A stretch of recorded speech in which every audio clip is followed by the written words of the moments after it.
We're at Fermilab. We're at the D0 assembly building. This is where the detector that we're about to go and visit was built.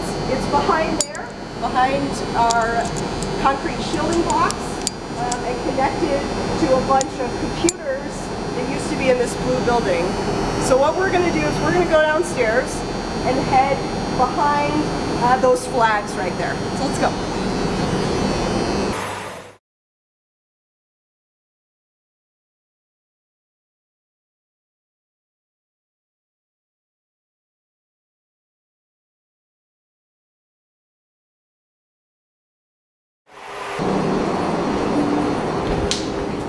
This area used to be the control room, and so now we use it for exhibits and tours. We're going to go check out the detector. This is the model. It's in several different pieces that kind of stack up together like an onion. So inside, where we have beams coming and colliding together, we have tracking detectors. They're basically a giant camera that can take a picture of a collision and trace the paths of all the particles coming out. We won't be able to see those because they're buried inside, but we will see the calorimeters, which measure the energy of all those particles after we've taken a picture of their path. And we'll see the muon detectors, which take a second picture of all the particles that can actually get out of this gray detector here. So we're going to make a circle inside all the way around this and peek up inside between two of these gray segments. So we used to have about 4 people here all the time on shift, and they ran the detector, they collected information about how all the different pieces were performing, and stayed up all night, had fun doing science together. And it was something that everyone could do. Students did it, professors did it. Everyone came in here and took shifts. I like to imagine it's 1988 and I'm in charge of building the hyper cool control room, then maybe this is what I would have come up with. Okay, so we are going to get hats. I'll give you a hat. Thank you.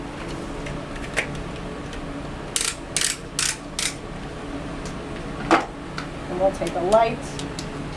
You can tighten your hat. The circle behind you. Everyone, this is Mary. Hi. Okay, here we go.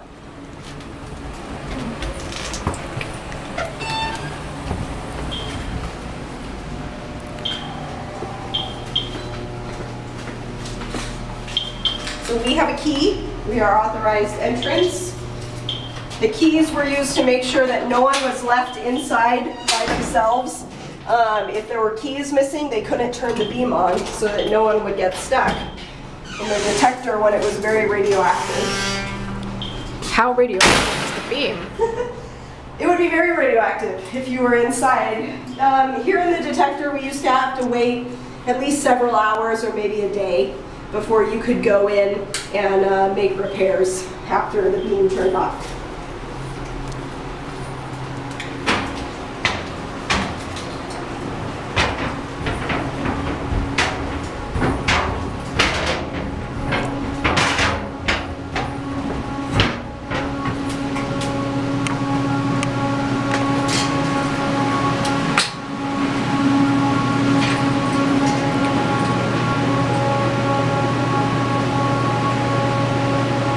So we're up inside now.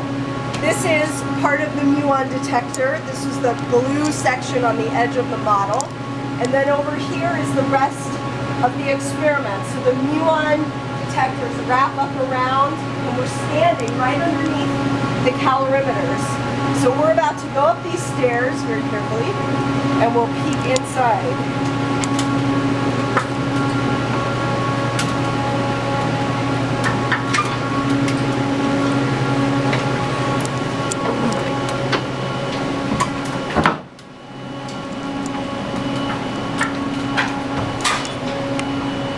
This area we like to call the cathedral because it's tall and it's shiny and it's bright and colorful.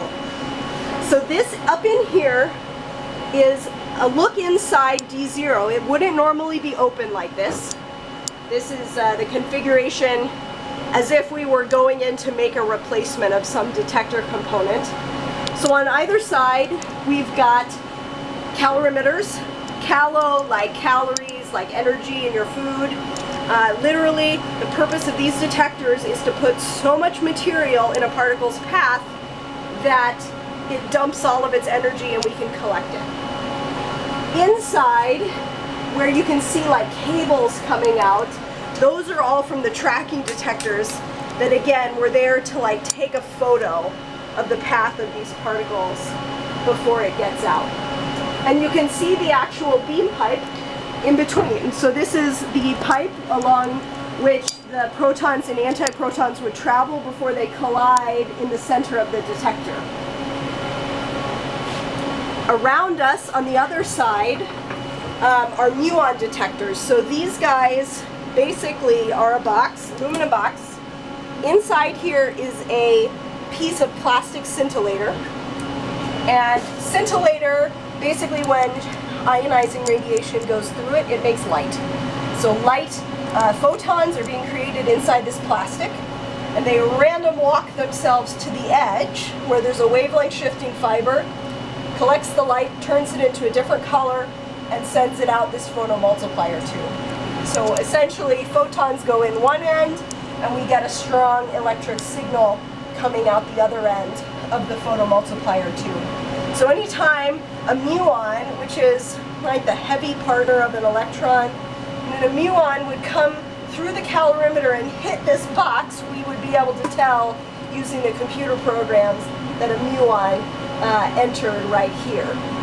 And this is covering the whole outside of D0 so that we can collect all of those muons coming out of the collision. Those are pretty special particles. They don't, we don't have them really in everyday nature.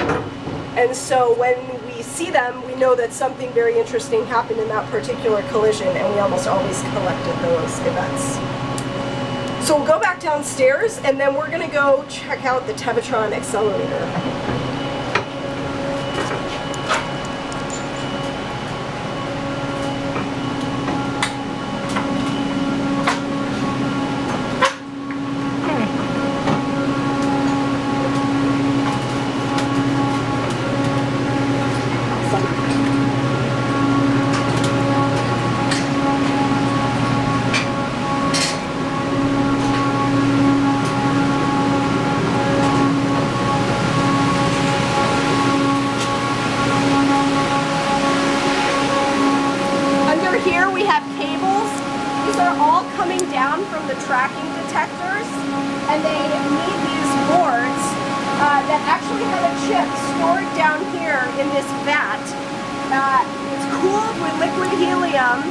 So that the chip can operate at its optimal temperature, which is about 9 Kelvin.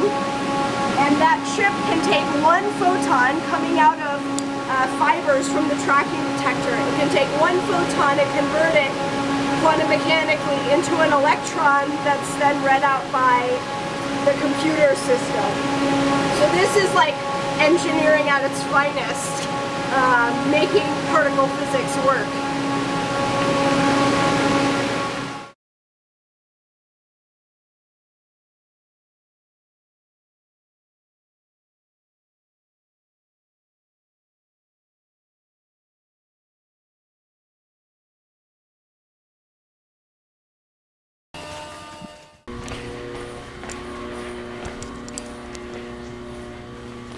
So this is the Tevatron. I like to tell high schoolers when they come that they can, if they didn't get their exercise in this morning, they can just take a run. It's about 4 kilometers around, and we'll wait for them to come back. None of them have taken me up on it yet, though.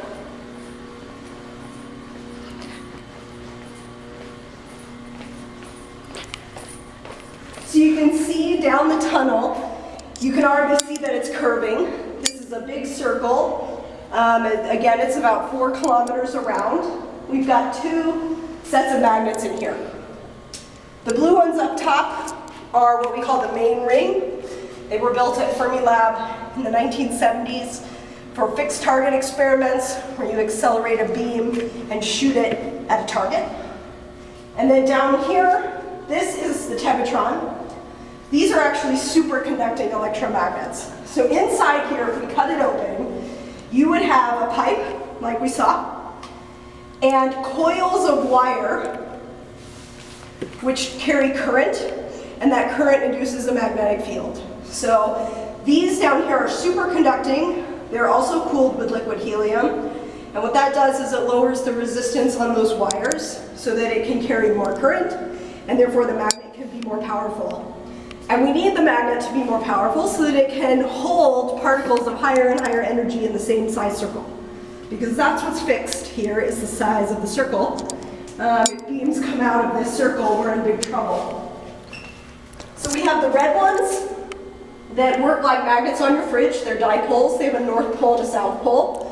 And they're in charge of making the protons and the antiprotons go in a circular shape around the ring.